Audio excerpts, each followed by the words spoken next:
তো আমরা হোটেলে এরকম লাড্ডু কিভাবে বানাই আর কি কি উপকরণ দেই সম্পূর্ণ আজকে আপনাদের সাথে শেয়ার করব এই ভিডিওর মাধ্যমে। তো এখানে আমি প্রথমে দিয়েছিলাম অ্যাঙ্কর ডাউল আর পোলাওর চাইল দুইটাকে একসাথে ভালোভাবে সুন্দরভাবে আগে মেশিনে বাঙ্গাই এনে এটা আমি বেসন করে রাখছিলাম। তো বেসনটা আমরা আগে থেকে করা ছিল, সেজন্য আমি এটা ভিডিওটা করতে পারিনি। তো আপনি চাইলে এখানে আরো দুইটা উপকরণ দিতে পারেন, যেমন মুগ ডাল আছে, তারপরে ফেসারিকাল ডাল আছে। তো এগুলো আপনি ব্যবহার করতে পারেন। তো সবকিছু আগে ভালোভাবে সুন্দর করে মেলে ভাঙ্গায় আগে এটা বেসন বানাই নেবেন। তো বেসন বানানোর পরে তো এখানে আমি প্রথমে দিয়ে দিলাম 1 কেজির মতো বেসন, তারপরে একটু পানি। এখানে খাবার সোডা ব্যবহার করি নাই, তো আপনি চাইলে করতে পারেন, আর না করলেও সমস্যা নাই, এখানে এটা ওরকম ভাবে লাগে না।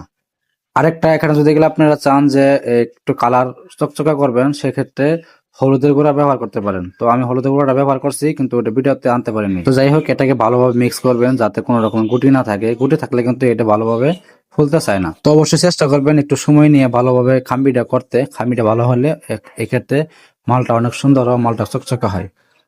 তো যাই হোক, এটাকে প্রথমে এইভাবে বুন্দির মতো ভাজা নেবেন।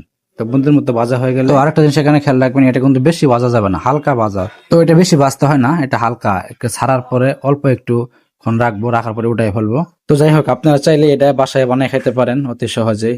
তো এরকম ধরনের ভিডিও পাইতে আমার পেজটা অবশ্যই ফলো দিয়ে রাখবেন। আমি প্রতিনিয়ত এরকম ধরনের টিপস আপনাদের সাথে শেয়ার করবো ইনশাল্লাহ। তো মোটামুটি এটা আমার বাজার শেষ। তো এটাকে এখন আমি শিরাতে ডোবাবো। প্রথমে আমি এখানে চিনিটা জাল করবো আগে। তো 1 কেজি খাম্বির জন্য আমি 2 কেজি চিনি নিছি। 2 কেজি চিনিটা এটা ভালোভাবে একটু পানি দিয়ে এটা জাল করে নিবো আগে। তো জাল করা হয়ে গেলে এখানে ডাইলে দেব এই সেই বুন্দিটা। তো বুন্দিটা ডাইলে দেওয়ার পরে এটাকে ভালোভাবে মিক্স করব।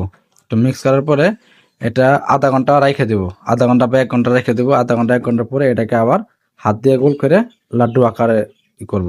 তো যখন হাত দিয়ে বানাবো তখন এটাকে সুন্দরভাবে একদম মিক্স করে ফেলবো। তো মোটামুটি এটা 1 ঘন্টা রেস্টে রাখার পরে এটা আমরা হাত দিয়ে বানাবো। তো 1 ঘন্টা রেস্টে রাখি এই কারণে, যাতে চিনিটা ভালোভাবে ভিতরে শিরাটা ঢুকে। তো শিরাটা ঢুকলে সেক্ষেত্রে একটু হালকা হাত দিয়ে বাইঙ্গে গুঁড়া করে গোল আকারে এটা লাড্ডু আমরা বানাই।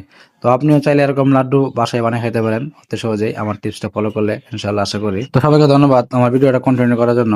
আর সবাই এরকম টিপস পাইতে আমাকে মেসেজ করতে পারেন অবশ্যই, ইনশাল্লাহ